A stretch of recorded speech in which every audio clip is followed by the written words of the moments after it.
Hey everybody, Tony D and Little Joan here with a screenwriter's rant about Marvel Phase 4. I got this link from Yellow Flash, who just did a great video on it. So please go check out his. But that's how I get my news, is from YouTube. So that's how I saw this. One of the telltale signs that this is going to be woke to me, this whole Phase 4, besides the fact that just seems everything Disney does and Hollywood is woke, is that they, put this release in Vanity Fair. Like, yeah, that's a great place to reach comic book fans and fans of the old comics. What Yellow Flash was pointing out is that he thinks that the studios lost faith in Brie Larson because the initial drop was it was going to be Captain Marvel 2, although that was, to be fair, probably a placeholder name. But now they're going to call it The Marvels with an S. But the S is almost like Ms. Marvel's S, if you've ever seen her. Ms. Marvel is sort of the ultimate kind of exercise in narcissism from a studio exec, because it's seemingly based on one of the studio execs, based on her, and that's saying something coming from me, a guy who's based a bunch of his own characters after himself, but I created them. But it just looks like it's already sort of unraveling. Now you got Black Widow's coming out. Let's go run down all the movies. So you got Black Widow this summer, July 9th, which will probably be decent. It'll probably be a decent movie because Scarlett's in it.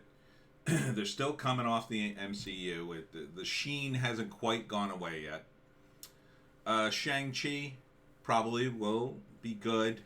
The trailer looked decent, but it already started to look a little sort of plug and play. Like they're just going to sort of repeat what they did in the previous movies, and there's going to be a guy with superpowers, and then he kind of goes through the motions, and then he has a wacky sidekick, and in the end he saves the world, and then there's a tie-in to whatever. The Eternals, which I just saw the teaser for, looks like nothing. They really have got nothing going into that. The studio execs have in my view, no concept of the audience for these things. Now, Black Widow has an audience, partly because of the movie and partly because of the comics. And partly because of Scarlett Jo. Shang-Chi had a pretty big following back in the 70s, back when, martial arts was a hip, cool thing. But most of those guys are dead. Okay? And I came into the comics in the 80s, and by that time, Shang-Chi was in the dollar rack. It was old comics like, Shang-Chi, who cares? That represents a time in our culture when everybody was doing something with martial arts, right? The movies were doing martial arts and blaxploitation films, and Shang-Chi was part of that. And it was like, oh yeah, Shang-Chi. That's same thing with Power Man and Iron Fist, which would have been a great show had they done it right. I used to love that comic. It was so wacky. Heroes for Hire. Then you got Spider-Man No Way Home, and that'll definitely be the biggest one, I think. Shang-Chi comes out in September. Eternals coming out in November, Christmas movie. I don't see it working. Spider-Man comes out, very close to Christmas, December 17th. Then next year, and they've already started promoting this, so I was surprised this was pushed back that far, but Doctor Strange and the Multiverse of Madness, which will be fun because there'll be a lot of cameos. The rumor is Tobey Maguire is going to be one of the alternate Spider-Men. I'm sure they're trying to get them all. And it's Sam Raimi, and he knows how to have fun in a movie, so I think it'll be fun. And of course, Bruce Willis, I was going to say. Bruce Campbell will be, at some point, will make an appearance because he always makes an appearance. But part of the multiverse part of what lies in the multiverse is seeing everything. And when you're talking next year, a full 2 years after everything shut down, assuming they don't shut things down again, Hollywood, and don't be surprised if they do. I don't know if anybody's going to remember half the stuff that was going on. It would have been a tough sell, even if this stuff came out in, I guess, 2020 when it was supposed to. I mean, right now we'd be past the Doctor Strange movie and into, looking at Thor: Love and Thunder coming out.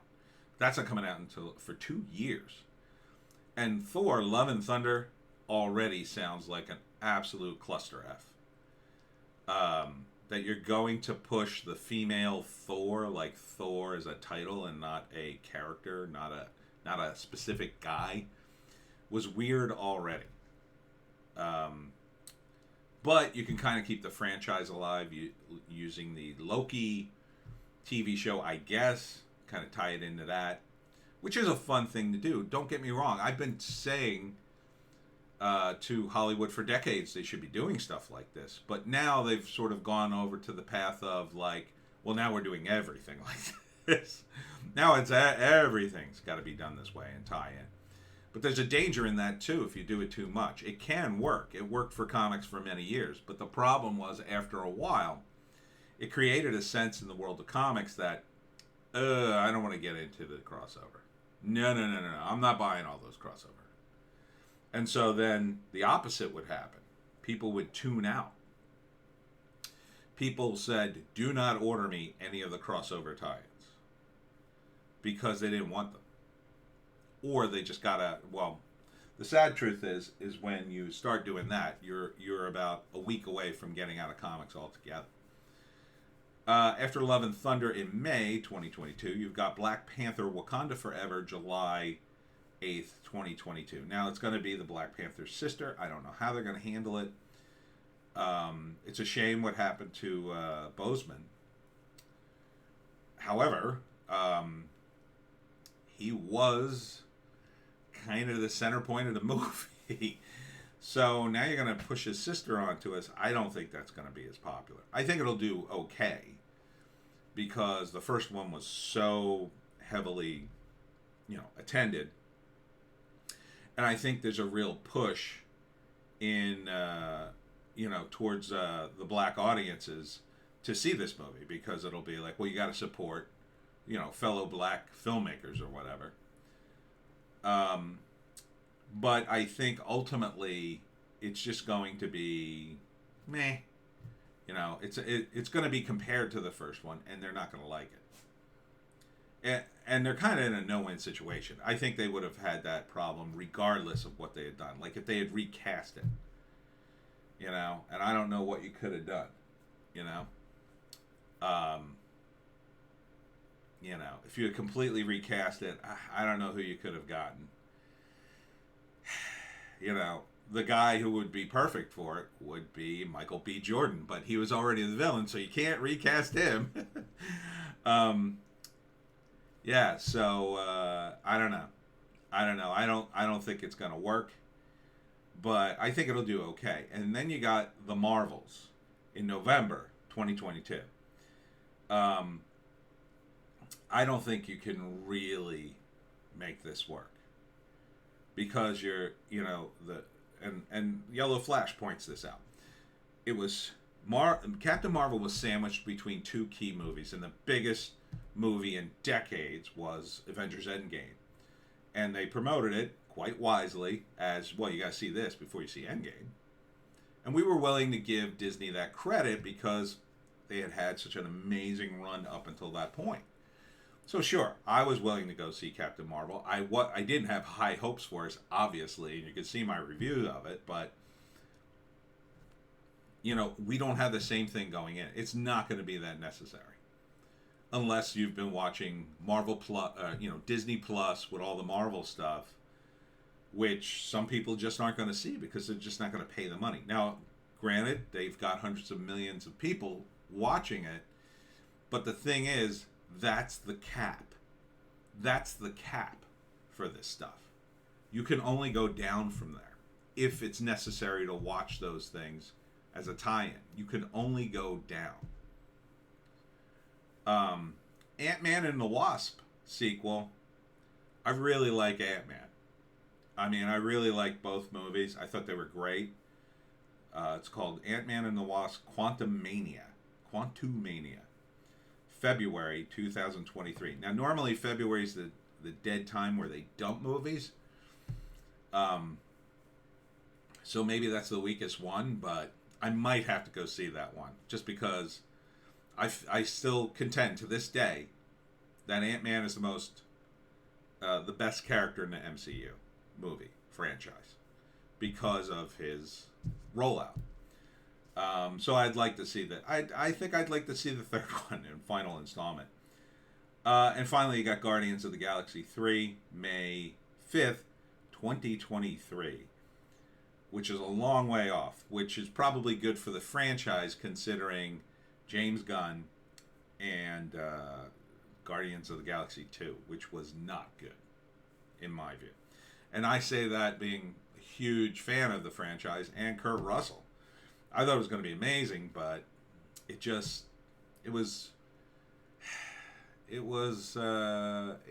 felt a little lazy. And maybe that was the premise, I don't know. Maybe you can't really make Guardians work as good as the first one, because the great part about the first one is the origin story is just so great. Them getting together. They're a bunch of, rebels and criminals, and they break out of prison, and that's all great. And everybody's against them. In the second one, no one's really against them. Kind of takes a punch out of everything. So I don't know. And who the hell's going to remember how, Quinn is looking for Gamora? I mean, like that's you're talking 2023. I don't even remember when the second one came out. And Endgame.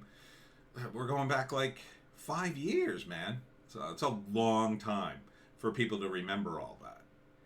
And you could say, yeah, that'll encourage people to go back at Disney Plus and rewatch it all. But if you don't have Disney Plus and you don't want to, then, unless you're going to give Disney Plus away for nothing or next to nothing, it's so cheap.